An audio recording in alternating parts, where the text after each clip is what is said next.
Hi everyone, and welcome back to my channel, or if you're new here, hi, how are you? It's nice to see you. So today I have a video that I had planned for a little while already.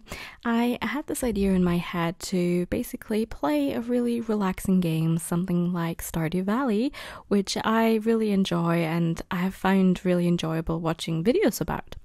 And I thought I would combine that with reading a book that is part of the public domain. I don't know about you, but I've always really enjoyed reading classical books, and as such I thought it would be a fun idea to kind of combine a chill game with a book narration in the back. So that is what I've got planned. The book for this first video that I've chosen is Jane Eyre by Charlotte Brontë. I will be reading as long as the gameplay is, basically, and we'll see how many chapters we'll go through in this video. Alright, let's go. Jane Eyre by Charlotte Brontë. 1. There was no possibility of taking a walk that day. We had been wandering, indeed, in the leafless shrubbery an hour in the morning, but since dinner, Mrs. Reed, when there was no company, dined early. The cold winter wind had brought with it clouds so sombre and a rain so penetrating that further outdoor exercise was now out of the question. I was glad of it. I never liked long walks, especially on chilly afternoons. Dreadful to me was the coming home in the raw twilight, with nipped fingers and toes, and heart saddened by the chidings of Bessie, the nurse, and humbled by the consciousness of my physical inferiority to Eliza, John, and Georgiana Reed. The said Eliza, John, and Georgiana were now clustered round their mamma in the drawing-room. She lay reclined on a sofa by the fireside, and with her darlings about her, for the time neither quarrelling nor crying, looked perfectly happy. Me? She had dispensed from joining the group, saying she regretted to be under the necessity of keeping me at a distance, but that until she heard from Bessie, and could discover by her own observation that I was endeavouring in good earnest to acquire a more sociable and childlike disposition, a more attractive and sprightly manner, something lighter, franker, more natural, as it were, she really must exclude me from privileges intended only for contented, happy little children. "What does Bessie say I have done?" I asked. "Jane, I don't like cavillers or questioners. Besides, there is something truly forbidding in a child taking up her elders in that manner. Be seated somewhere, and until you can speak pleasantly, remain silent." A breakfast room adjoined the drawing room. I slipped in there. It contained a bookcase. I soon possessed myself of a volume, taking care that it should be one stored with pictures. I mounted into the window seat, gathering up my feet. I sat cross-legged like a Turk, and having drawn the red moreen curtain nearly close, I was shrined in double retirement. Folds of scarlet drapery shut in my view to the right hand. To the left were the clear panes of glass, protecting but not separating me from the drear November day. At intervals, while turning over the leaves of my book, I studied the aspect of that winter afternoon. Afar, it offered a pale blank of mist and cloud. Near, a scene of wet lawn and storm-beat shrub, with ceaseless rain sweeping away wildly before a long and lamentable blast. I returned to my book, Berwick's History of British Birds. The letterpress thereof I cared little for, generally speaking, and yet there were certain introductory pages that, child as I was, I could not pass quite as blank. There were those which treat of the haunts of seafowl, of the solitary rocks of promontories, by them only inhabited, of the coast of Norway, studded with isles from its southern extremity, the Leideness or Naze, to the North Cape, where the Northern Ocean in vast whirls boils round the naked melancholy isles of farthest Thule and the Atlantic surge, pours in among the stormy Hebrides. Nor could I pass unnoticed the suggestion of the bleak shores of Lapland, Siberia, Spitzbergen, Nova Zembla, Iceland, Greenland, with the vast sweep of the Arctic zone, and those forlorn regions of dreary space, That reservoir of frost and snow where film fields of ice, the accumulation of centuries of winters, glazed in alpine heights above heights, surround the pole and concentrate the multiplied rigors of extreme cold. Of these death-white realms I formed an idea of my own, shadowy, like all the half-comprehended notions that flow dim through children's brains, but strangely impressive.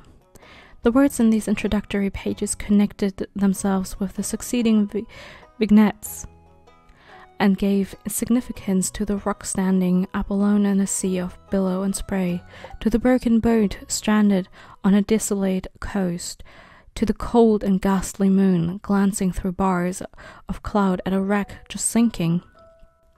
I cannot tell what sentiment haunted the quite solitary churchyard, with its inscribed headstone, its gate, its 2 trees, its low horizon, girdled by a broken wall, and its newly risen crescent attesting the hour of eventide.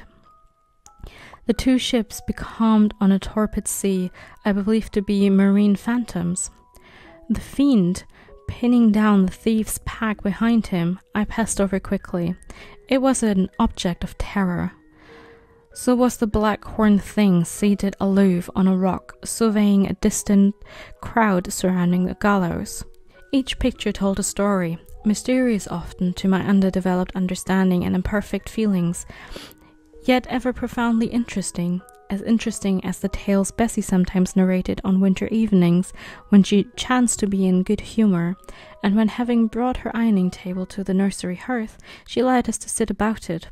And while she got up Mrs. Reed's lace frills and crimped her nightcap borders, fed our eager attention with passages of love and adventure taken from old fairy tales and other ballads, or, as at a later period I discovered, from the pages of Pamela and Henry, Earl of Moreland. With Berwick on my knee, I was then happy at least in my way. I feared nothing but interruption, and that came too soon. The breakfast room door opened. "Boo! Madam Mope!" cried the voice of John Reed. Then he paused. He found the room apparently empty. "Where the dickens is she?" he continued. "Lizzie! Georgie!" calling to his sisters. "Joan is not here. Tell Mamma. She's run out into the rain. Bad animal." It is well I drew the curtain, thought I. I wished fervently he might not discover my hiding place, nor would John Reed have found it out himself. He was not quick either of vision or conception, but Eliza just put her head in at the door and said at once, "She's in the window seat, to be sure, Jack." And I came out immediately, for I trembled at the idea of being dragged forth by the said Jack. "What do you want?" I asked with awkward diffidence. "Say, what do you want, Master Reed?" was the answer. "I want you to come here." And seating himself in an armchair, he intimated by a gesture that I was to approach and stand before him. John Reed was a schoolboy of 14 years old, 4 years older than I, for I was but 10, large and stout for his age, with a dingy and unwholesome skin, thick lineaments in a spacious visage, heavy limbs, and large extremities. He gorged himself habitually at table, which made him bilious and gave him a dim, bleared eye and flabby cheeks. He ought now to have been at school, but his mamma had taken him home for a month or 2, on account of his delicate health. Mr. Miles, the master, affirmed that he would do very well if he had fewer cakes and sweetmeats sent him from home. But the mother's heart turned from an opinion so harsh and inclined rather to the more refined idea that John's sullenness was owing to over-application and perhaps to pining after home. John had not much affection for his mother and sisters, and an antipathy to me. He bullied and punished me, not 2 or 3 times in the week, nor once or twice in the day, but continually. Every nerve I had feared him, every morsel of flesh in my bones shrunk when he came near. There were moments where I was bewildered by the terror he inspired. Because I had no appeal whatever against either his menaces or his inflictions, the servants did not like to offend their young master by taking my part against him, and Mrs. Reed was blind and deaf to the subject. She never saw him strike or heard him abuse me, though he did both now and then in her very presence, more frequently, however, behind her back. Habitually obedient to John, I came up to his chair. He spent some 3 minutes in thrusting out his tongue at me as far as he could without damaging the roots. I knew he would soon strike, and while dreading the blow, I mused on the disgusting and ugly appearance of him who would presently deal it. I wonder if he read that notion in my face, for all at once, without speaking, he struck suddenly and strongly. I tottered, and on regaining my equilibrium, retired back a step or two from his chair. "That is for your impudence in answering Mamma a while since," he said, "and for your sneaking way of getting behind curtains, and for the look you had in your eyes 2 minutes since, you rat." Accustomed to John Reed's abuse, I never had an idea of replying to it. My care was how to endure the blow which would certainly follow the insult. "What were you doing behind the curtain?" he asked. "I was reading." "Show the book." I returned to the window and fetched it thence. "You have no business to take our books. You are a dependent, Mamma says. You have no money, your father left you none. You ought to beg, and not to live here with gentlemen children like us, and eat the same meals we do, and wear clothes at our Mamma's expense. Now I'll teach you to rummage my bookshelves, for they are mine. All the house belongs to me, or will do in a few years. Go and stand by the door, out of the way of the mirror and the windows." I did so, not at first aware what was his intention, but when I saw him lift and poise the book and stand in act to hurl it, and I instinctively started aside with a cry of alarm. Not soon enough, however. The volume was flung, it hit me, and I fell, striking my head against the door and cutting it. The cut bled, the pain was sharp, my terror had passed its climax, other feelings succeeded. "Wicked and cruel boy," I said. "You are like a murderer. You're like a slave driver. You're like the Roman emperors." I had read Goldsmith's History of Rome and had formed my opinion of Nero Caligula. Also, I had drawn parallels in silence, which I never thought thus to have declared aloud. "What? What?" he cried. "Did she say that to me? Did you hear that, Eliza and Georgiana? Won't I tell Mamma? But first—" He ran headlong at me. I felt him grasp my hair and my shoulder. He had closed with a desperate thing. I really saw in him a tyrant, a murderer. I felt a drop or two of blood from my head trickle down my neck, and was sensible of somewhat pungent suffering. These sensations for the time predominated over fear, and I received him in frantic sort. I don't very well know what I did with my hands, but he called me, "Rat! Rat!" and bellowed out aloud. 8 was near him. Eliza and Georgiana had run for Mrs. Reed, who was gone upstairs. She now came upon the scene, followed by Bessie and her maid, Abbot. We were parted. I heard the words, "Dear, dear, what a fury to fly at Master John! Did ever anybody see such a picture of passion?" Then Mrs. Reed subjoined, "Take her away to the Red Room, and lock her in there." 4 hands were immediately laid upon me, and I was borne upstairs. 2. I resisted all the way. A new thing for me, and a circumstance which greatly strengthened the bad opinion Bessie and Miss Abbot were disposed to entertain of me. The fact is, I was a trifle beside myself, or rather out of myself, as the French would say. I was conscious that a moment's mutiny had already rendered me liable to strange penalties, and like any other rebel slave, I felt resolved in my desperation to go all length. "Hold her arms, Miss Abbot. She's like a mad cat." "For shame! For shame!" cried the lady's maid. "What shocking conduct, Miss Eyre! To strike a young gentleman, your benefactress' son! Your young master!" "Master? How is he my master? Am I a servant?" "No, you are less than a servant, for you do nothing for your keep. There, sit down, and take over your wickedness." They had got me by this time into the apartment indicated by Mrs. Reed, and had thrust me upon a stool. My impulse was to rise from it like a spring. The 2 pair of hands arrested me instantly. "If you don't sit still, you must be tied down," said Bessie. "Miss Abbot, lend me your garters. She would break mine directly." Miss Abbot turned to divest a stout leg of the necessary ligature. This preparation for bonds and the additional ignominy it inferred took a little of the excitement out of me. "Don't take them off," I cried. "I will not stir." I guarantee whereof I attached myself to my seat with my hands. "Mind you don't," said Bessie, and when she had ascertained that I was really subsiding, she loosened her hold of me. Then she and Miss Abbot stood with folded arms, looking darkly and doubtfully on my face, as incredulous of my sanity. "She never did so before," at last said Bessie, turning to the Abigail. "But it was always in her," was the reply. "I've told Mrs. often my opinion about the child, and Mrs. agreed with me. She's an underhand little thing.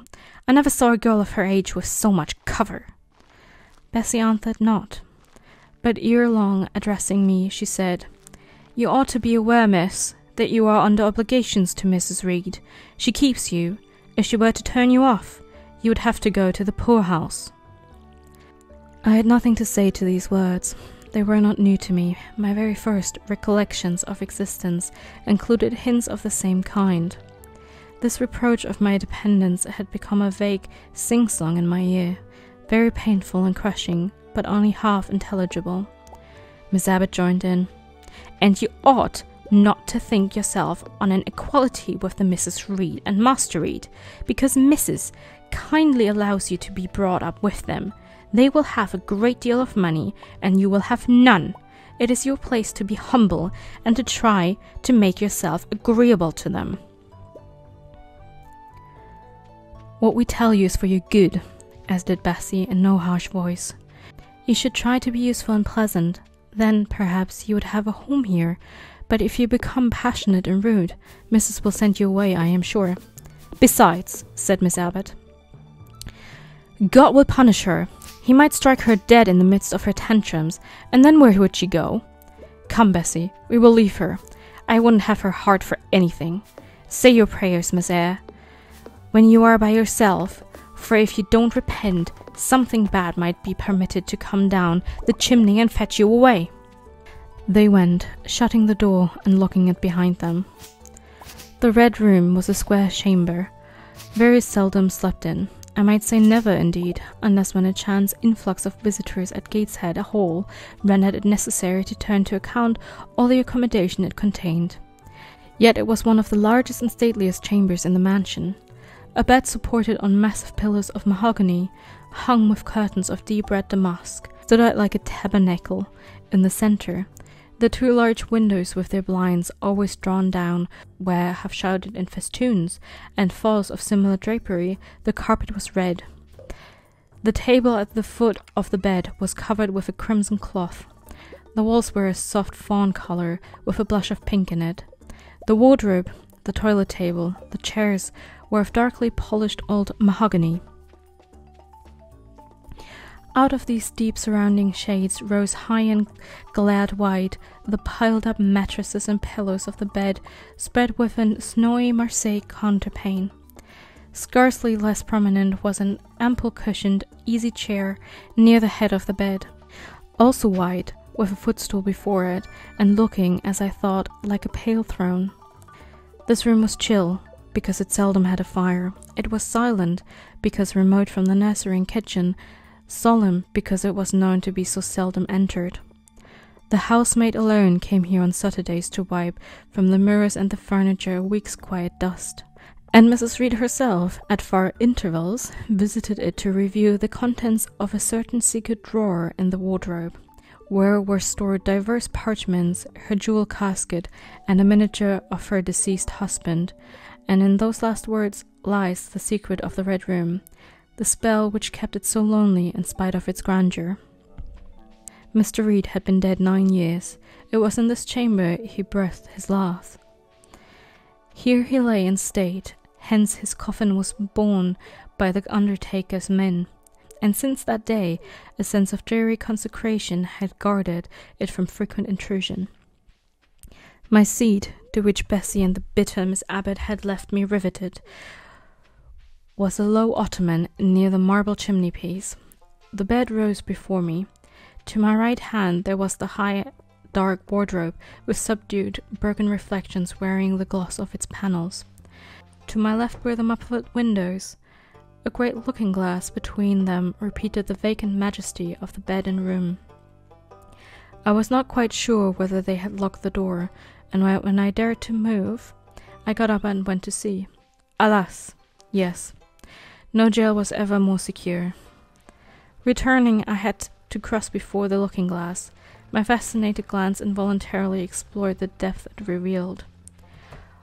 All looked colder and darker in that visionary hollow than in reality, and the strange little figure there gazing at me with a white face and arms specking the gloom, and glittering eyes of fear moving where all else was still, had the effect of a real spirit.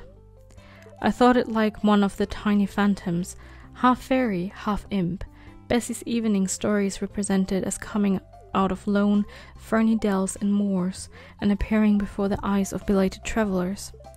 I returned to my stool. Superstition was with me at that moment, but it was not yet her hour for complete victory. My blood was still warm, the mood of the revolted slave was still bracing me with its bitter vigour. I had to stem a rapid rush of retrospective thought before I quailed to the dismal present. All John Reed's violent tyrannies, all his sister's proud indifference, all his mother's aversion, all the servants' partiality, turned up in my disturbed mind like a dark deposit in a turbid well. Why was I always suffering, always browbeaten, always accused, forever condemned? Why could I never please? Why was it useless to try to win anyone's favour? Eliza, who was headstrong and selfish, was respected. Georgiana, who had a spoiled temper, a very acrid spite, a captious and insolent carriage, was universally indulged. Her beauty, her pink cheeks and golden curls seemed to give delight to all who looked at her, to purchase indemnity for every fault. John, no one thwarted, much less punished, though he twisted the necks of the pigeons, killed the little pea-chicks, set the dogs at the sheep, stripped the hothouse vines of their fruit, and broke the buds of the choicest plants in the conservatory. He called his mother old girl, too, sometimes reviled her for her dark skin, similar to his own, bluntly disregarded her wishes, not unfrequently tore and spoiled her silk attire, and he was still her own darling. I dared commit no fault. I strove to fulfill every duty, and I was termed naughty and tiresome, sullen and sneaking, from morning to noon, and from noon to night. My head still ached, and bled with the blow and fall I had received. No one had reproved John for wantonly striking me. Because I turned against him to avert further irrational violence, I was loaded with general opprobrium. Unjust! Unjust! Said my reason, forced by the agonizing stimulus into precocious, though transitory power, and resolve, equally wrought up, instigated some strange expedient to achieve escape from insupportable oppression, as running away, or, if that could not be effected, never eating or drinking more, and letting myself die. What a consternation of soul was mine that dreary afternoon! How all my brain was in tumult, and all my heart in insurrection.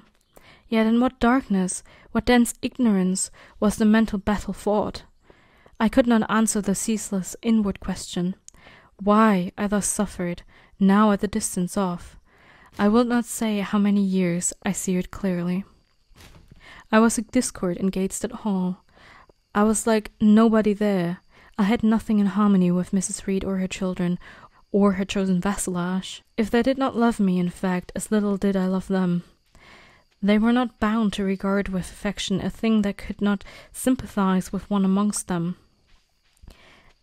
A heterogeneous thing, opposed to them in temperament, in capacity, in propensities, a useless thing, incapable of serving their interest or adding to their pleasure, a noxious thing, cherishing the germs of indignation at the treatment of contempt of their judgment.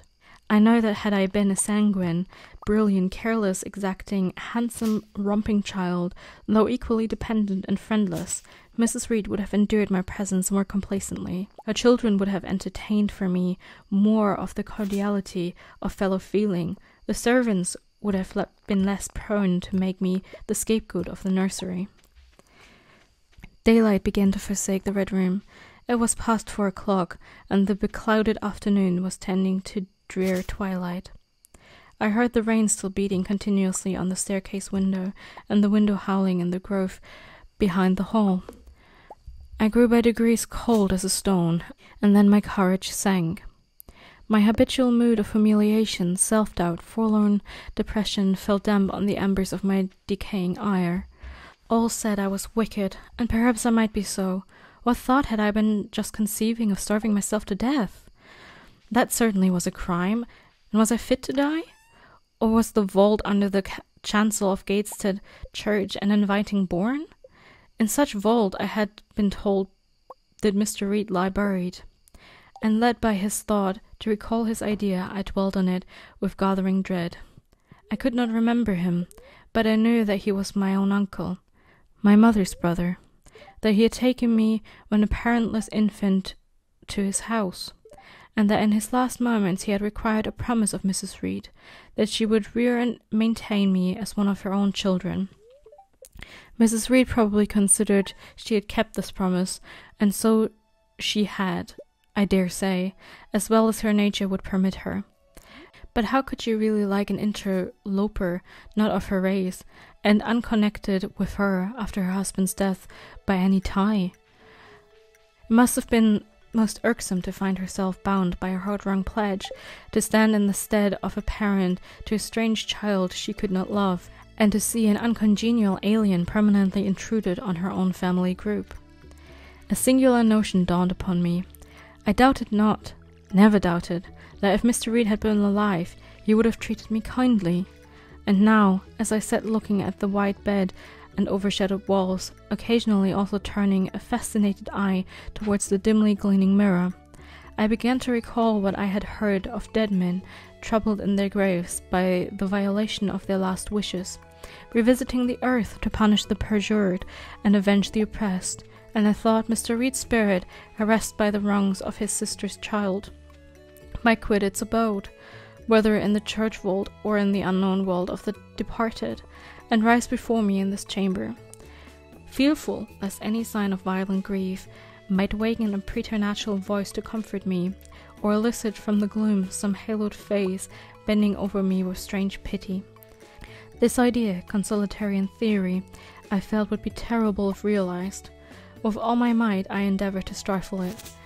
I endeavored to be firm, shaking my hair from my eyes. I lifted my head and tried to look boldly round the dark room. At this moment a light gleamed on the wall. Was it, I asked myself, a ray from the moon penetrating some aperture in the blind? No. Moonlight was still, and this stirred. While I gazed, it glided up the ceiling and quivered over my head. I can now conjecture readily that this streak of light was, in all likelihood, a gleam from a lantern carried by someone across the lawn. But then, prepared as my mind was for horror, shaken as my nerves were by agitation, I thought the swift darting beam was a herald of some coming vision from another world. My heart beat thick, my head grew hot, and sound filled my ears, which I deemed the rushing of wings. Something seemed near me. I was oppressed, suffocated. Endurance broke down. I rushed to the door and shook the lock in desperate effort. Steps came running along the outer passage. The key turned. Bessie and Abbot entered. "Miss Eyre, are you ill?" said Bessie. "What a dreadful noise! It went quite through me," exclaimed Abbot. "Take me out! Let me go into the nursery!" was my cry. "What for? Are you hurt? Have you seen something?" again demanded Bessie. "Oh, I saw a light, and I thought a ghost would come." I had now got a hold of Bessie's hand, and she did not snatch it from me. "She has screamed out on purpose," declared Abbot in some disgust. "And what a scream!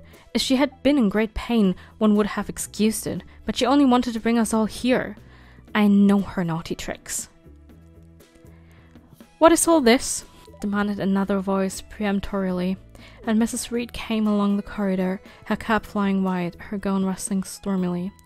"Abbot and Bessie, I believe I gave you orders that Jane Eyre should be left in the Red Room till I came to her myself." Miss Jane screamed so loud, ma'am," pleaded Bessie. "Let her go," was the only answer. "Loose Bessie's hand, child. You cannot succeed in getting out by these means, be assured. I abhor artifice, particularly in children. It is my duty to show you that tricks will not answer. You will now stay here an hour longer, and it is only on condition of perfect submission and stillness that I shall liberate you then." "Oh, aunt, have pity, forgive me. I cannot endure it. Let me be punished some other way. I shall be killed if—" "Silence! This violence is all most repulsive." And so, no doubt, she felt it. I was a precocious actress in her eyes. She sincerely looked on me as a compound of virulent passions, mean spirit, and dangerous duplicity. Bessie and Abbot having retreated, Mrs. Reed, impatient of my now frantic anguish and wild sobs, abruptly thrust me back and locked me in, without further parley. I heard her sweeping away, and soon after she was gone. I suppose I had a species of fit, and consciousness closed the scene. 3. The next thing I remember is waking up with a feeling as if I had had a frightful nightmare, seeing before me a terrible red glare crossed with thick black bars. I heard voices too, speaking with a hollow sound, and as if muffled by a rush of wind or water. Agitation, uncertainty, and an all-predominating sense of terror confused my faculties. Ere long, I became aware that someone was handling me, lifting me up and supporting me in a sitting posture, and that more tenderly than I had ever been raised or upheld before. I rested my head against a pillow or an arm, and felt easy. In 5 minutes more the cloud of bewilderment dissolved. I knew quite well that I was in my own bed, and that the red glare was the nursery fire. It was night. A candle burned on the table. Bessie stood at the foot of the bed with a basin in her hand, and a gentleman sat in a chair near my pillow leaning over me. I felt an accessible relief, a soothing conviction of protection and security, when I knew that there was a stranger in the room, an individual not belonging to Gateshead, and not related to Mrs. Reed.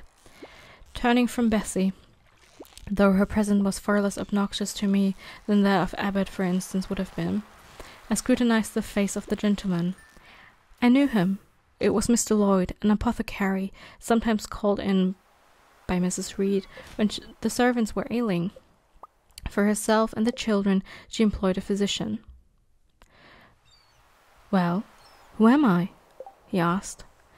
I pronounced his name, offering him at the same time my hand, took it, smiling and saying, "We shall do very well by and by." Then he laid me down, and, addressing Bessie, charged her to be very careful that I was not disturbed during the night. Having given some further directions and intimates that he should call again the next day, he departed, to my grief. I felt so sheltered and befriended while he sat in the chair near my pillow, and as he closed the door after him, all the room darkened, and my heart again sank. Inexpressible sadness weighed it down. "Do you feel as if you should sleep, miss?" asked Bessie rather softly. Scarcely dared I answer her, for fear the next sentence might be rough. "I will try." "Would you like to drink, or could you eat anything?" "No, thank you, Bessie." "Then I think I shall go to bed, for it is past 12 o'clock, but you may call me if you want anything in the night." Wonderful civility this! It emboldened me to ask a question. "Bessie, what is the matter with me? Am I ill?" "You'll feel sick, I suppose, in the Red Room with crying. You'll be better soon, no doubt." Bessie went into the housemaid's apartment, which was near. I heard her say, "Sarah, come and sleep with me in the nursery. I daren't for my life be alone with that poor child tonight. She might die. It's such a strange thing she should have that fit. I wonder if she saw anything. Mrs. was rather too hard." Sarah came back with her. They both went to bed. They were whispering together for half an hour before they fell asleep. I caught scraps of their conversation, from which I was able only too distinctly to infer the main subject discussed. Something passed her, all dressed in white, and vanished. A great black dog behind him. 3 loud raps on the chamber door. A light in the churchyard just over his grave. And so on. At last, both slept. The fire and the candle went out. For me, The watches of the long night passed in ghastly wakefulness, strained by dread, such dread as children only can feel. No severe or prolonged bodily illness followed this incident of the Red Room. It only gave my nerves a shock, of which I feel the reverberation to this day. Yes, Mrs. Reed, to you I owe some fearful pangs of mental suffering, but I ought to forgive you, for you knew not what you did. By rendering my heartstrings, you thought you were only uprooting my bad propensities. Next day, by noon, I was up and dressed, and sat wrapped in a shawl by the nursery hearth. I felt physically weak and broken down, but my worst ailment was an unutterable wretchedness of mind, a wretchedness which kept drawing from me silent tears. No sooner had I wiped one salt drop from my cheek than another followed. Yet I thought I ought to have been happy, for none of the Reeds were there. They were all gone out in the carriage with their mamma. Abbot, too, was sewing in another room, and Bessie, as she moved hither and thither, putting away toys and arranging drawers, addressed to me every now and then a word of unwonted kindness. This state of things should have been to me a paradise of peace, accustomed as I was to a life of ceaseless reprimand and thankless fagging. But, in fact, my racked nerves were now in such a state that no calm could soothe, and no pleasure excite them agreeably. Bessie had been down into the kitchen, and she brought up with her a tart on a certain brightly painted china plate, whose bird of paradise, nesting in the wreath of convolvuli and rosebuds, had been one to stir in me a most enthusiastic sense of admiration, and which plate I had often petitioned to be allowed to take in my hand in order to examine it more closely, but had always hitherto been deemed unworthy of such privilege. This precious vessel was now placed on my knee, and I was cordially invited to eat the circlet of delicate pastry upon it. Vain favour, coming like most of other favours long deferred and often wished for, too late! I could not eat the tart, and the plumage of the bird, the tints of the flowers, seemed strangely faded. I put both plate and tart away. Bessie asked if I would have a book. The word book acted as a transient stimulus, and I begged her to fetch Gulliver's Travels from the library. This book I had again and again perused with delight. I considered it a narrative of facts, and discovered in it a vein of interest deeper than what I found in fairy tales. For as to the elves, having sought them in vain among foxglove leaves and bells under mushrooms and beneath the ground ivy mantling old walnuts, I had at length made up my mind to the sad truth that they were all gone out of England to some savage country where the woods were wilder and thicker and the population more scant, whereas Lilliput and Brobdingnag, being in my creed sole parts of the earth's surface, I doubted not that I might one day be taking a long voyage, see with my own eyes the little fields, houses and trees, the diminutive people, the tiny cows, sheep, and birds of the realm, and the cornfields forest high, the mighty mastiffs, the monster cats, the tower-like men and women of the other.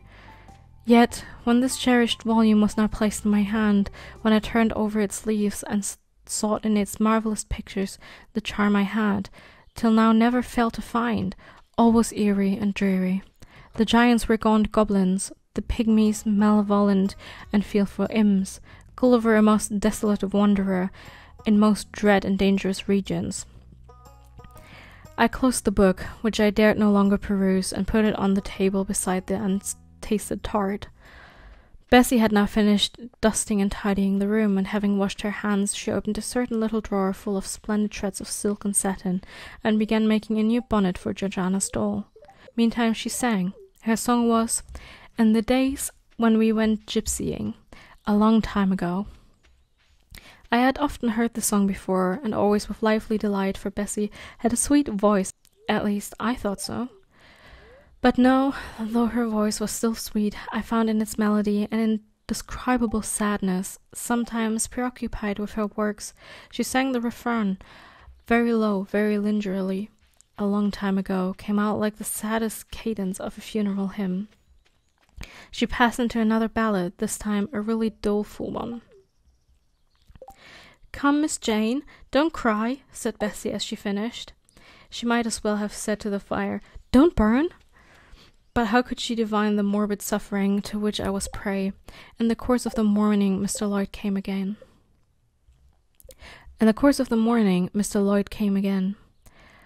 "What, already up?"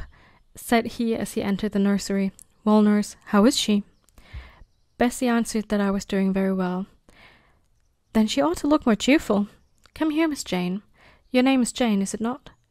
"Yes, sir. Jane Eyre." "Well, you have been crying, Miss Jane Eyre. Can you tell me what about? Have you any pain?" "No, sir."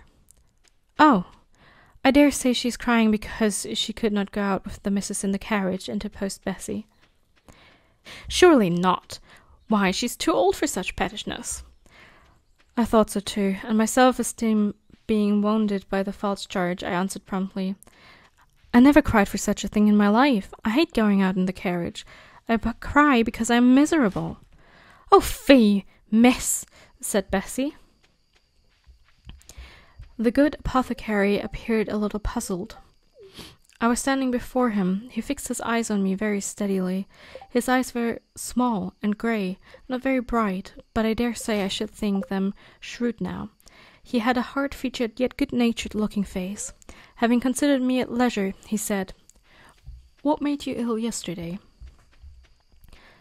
"She had a fall," said Bessie again, putting in her word. "Fall? Well, that's like a baby again. Can't she manage to walk at her age? She must be 8 or 9 years old." "I was knocked down," was the blunt explanation, jerked out of me by another pang of mortified pride. "But that did not make me ill," I added while Mr. Lloyd helped himself to a pinch of snuff. As he was returning the box to his waistcoat pocket, a loud bell rang for the servants' dinner. He knew what it was. "That's for you, nurse," said he. "You can go down. I will give Jane a lecture till you come back." Bessie would rather have stayed, but she was obliged to go, because punctuality at meals was rigidly enforced at Gateshead Hall. "The fall did not make you ill. What did then?" pursued Mr. Lloyd when Bessie was gone. "I was shut up in a room where there is a ghost till after dark." I saw Mr. Lloyd smile and frown at the same time. "Ghost? What, you are a baby after all? You are afraid of ghosts?" "Of Mr. Reed's ghost I am. He died in that room and was laid out there. Neither Bessie nor anyone else will go into it at night, if they can help it, and it was cruel to shut me up alone, without a candle, so cruel that I think I shall never forget it." "Nonsense! And is it that makes you so miserable? Are you afraid now in daylight?" "No, but night will come again before long, and besides, I am unhappy, very unhappy for other things." "What other things? Can you tell me some of them?" How much I wished to reply fully to his question, how difficult it was to frame an answer. Children can feel, but they cannot analyze their feelings, and if the analysis is partially effected in thought, they know not how to express the result of the process in words. Fearful, however, of losing this first and only opportunity of relieving my grief by imparting it, I, after a disturbed pause, contrived a frame of meagre, though, as far as it went, true response. "For one thing, I have no father or mother, brothers or sisters." "You have a kind aunt and cousins." Again I paused, then bunglingly announced, "But John Reed knocked me down, and my aunt shut me up in the Red Room." Mr. Lloyd a second time produced his snuff-box. "Don't you think Gateshead Hall is a very beautiful house?" asked he. "Are you not very thankful to have such a fine place to live at?" "It is not my house, sir. An abbot says I have less right to be here than a servant." "Pooh! You can't be civil enough to wish to leave such a splendid place." "If I had anywhere else to go, I should be glad to leave it, but I can never get away from Gateshead Hall till I am a woman." "Perhaps you may. Who knows? Have you any relations beside Mrs. Reed?" "I think not, sir." "None belonging to your father?" "I don't know. I asked Aunt Reed once, and she said possibly I might have some poor low relations called Eyre, but she knew nothing about them." "If you had such, would you like to go to them?" I reflected. Poverty looks grim to grown people, still more so to children. They have not much idea of industrious, working, respectable poverty. They think of the word only as connected with ragged clothes, scanty food, fireless grates, rude manners, and debasing vices. Poverty for me was synonymous with degradation. "No, I should not like to belong to poor people, was my reply. Not even if they were kind to you? I shook my head. I could not see how poor people had the means of being kind, and then to learn to speak like them, to adopt their manners, to be uneducated, to grow up like one of the poor women I saw sometimes nursing their children or washing their clothes at the cottage doors of the village of Gateshead. No, I was not heroic enough to purchase liberty at the price of caste. But are your relatives so very poor? Are they working people? I cannot tell. Aunt Reed says if I have any, they must be beggarly sad. I should not like to go a-begging. Would you like to go to school? Again, I reflected. I scarcely knew what school was. Bessie sometimes spoke of it as a place where young ladies sat in the stocks, wore backboards, and were expected to be exceedingly genteel and precise. John Reed hated his school, and abused his master, but John Reed's tastes were no rule for mine, and if Bessie's account of school discipline, gathered from the young ladies of a family where she had lived before coming to Gateshead, were somewhat appalling, her details of certain accomplishments attained by these same young ladies were, I thought, equally attractive. She boasted of beautiful paintings of landscapes and flowers by them executed, of songs they could sing and pieces they could play, of purses they could knit, of French books they could translate, till my spirit was moved to emulation as I listened. Besides, school would be a complete change, and implied a long journey, an entire separation from Gateshead, an entrance into a new life. I should indeed like to go to school, was the audible conclusion of my musings. Well, who knows what may happen, said Mr. Lloyd as he got up. The child ought to have a change of air and scene, he added, speaking to himself. Nerves not in a good state. Bessie now returned. At the same moment the carriage was heard rolling up the gravel walk. Is it your mistress, nurse? asked Mr. Lloyd. I should like to speak to her before I go. Bessie invited him to walk into the breakfast room and led the way out.